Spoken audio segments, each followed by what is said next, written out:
Today we reach another horrific and truly heartbreaking milestone, 650 days since the remaining hostages have been held in Gaza by Hamas. 650 days since the brutal massacre of October 7th. 650 days since the families have been awaiting news of their loved ones, hoping and praying that they will return home.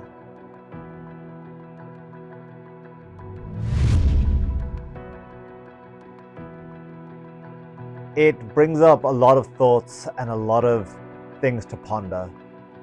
We saw from day one, on October 7th, the days following it, how the world had no sympathy, had no consideration, no care for the suffering of Israelis, Jewish and other. It had no care or consideration for those massacred in the most horrific ways, those tortured, those who had their families destroyed, or those taken back to hell of Gaza. Their humanitarianism failed when the Bebas children were murdered. If you want to blame anyone for what is happening in Gaza today, it is Hamas and its allies. There are conflicts happening all over the world with massive death tolls. But you won't see that talked about. You won't see people talking about that on social media, and you sure won't be seeing people taking the stage at music festivals to talk about those conflicts. Why? Because it's not popular.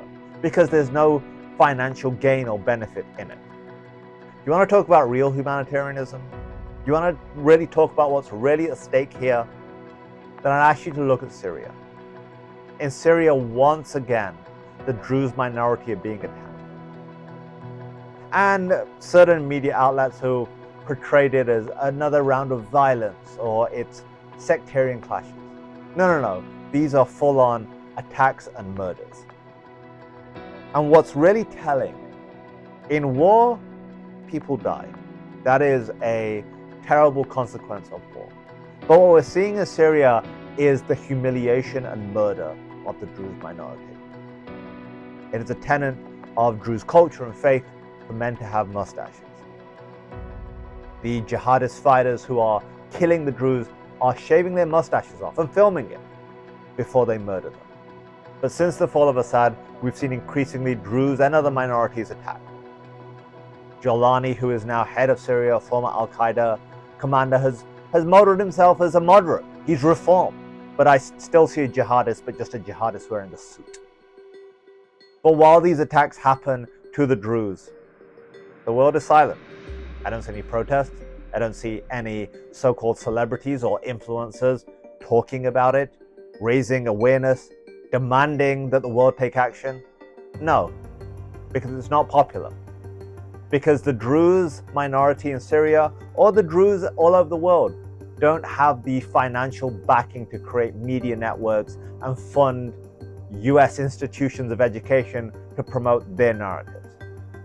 But one nation did step up to protect them. One nation did say not on our watch, and that was the state of Israel.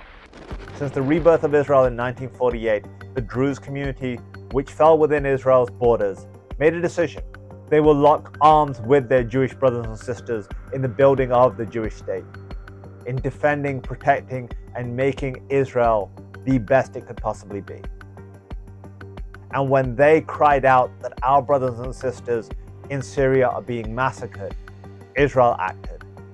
It couldn't allow that to happen on its borders. It could not allow that a people who have stood shoulder to shoulder with Israel, have one of the highest rates of enlistment in the Israel Defense Forces, could not allow their brotherhood to be ignored. And it could not allow their brothers and sisters to be attacked without acting.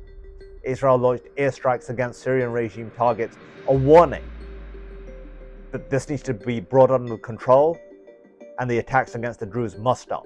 Israel's president, Isaac Herzog, said just yesterday that we will not remain silent as the Druze are attacked in Syria. We will not allow that on our borders. That is humanitarianism. It's an important reminder of what sort of ally Israel is. At a time when we have American politicians on both sides of the aisle questioning our relationship to Israel, questioning our friendship and brotherhood with the Jewish state, Israel showed what it does for its friends and allies. Thank you, Israel, for standing up for the Druze when the world remains silent. We stand with our Druze brothers and sisters in Syria and we hope that they see better days. Because what's at stake here, it's not simply the Druze fighting against jihadists in Syria. It's not simply Israel fighting Hamas in Gaza. This is about the future of the Middle East and the world we want to live in. This is about a people who want to see a pluralistic, tolerant Middle East for all groups against an ideology that seems to turn the Middle East into its own image, where there is no diversity, there's simply intolerance, and there is simple choice of be like us or die. And it's not only the Middle East. What starts in the Middle East will spread far beyond that, and we're already seeing the drops of that in certain countries in Europe. And the right thing to do is stand with Israel and to stand with our Druze brothers and sisters in Syria and beyond. This is Kasim Hafeez for the CUFI Weekly. For Zion's sake, do not remain silent. Thanks for checking out this episode. Be sure to like and subscribe so you get a notification every time a new episode hits. And if you want to check out some of our previous episodes, and we've got some really good ones, click on one of the thumbnails and that will take you right there.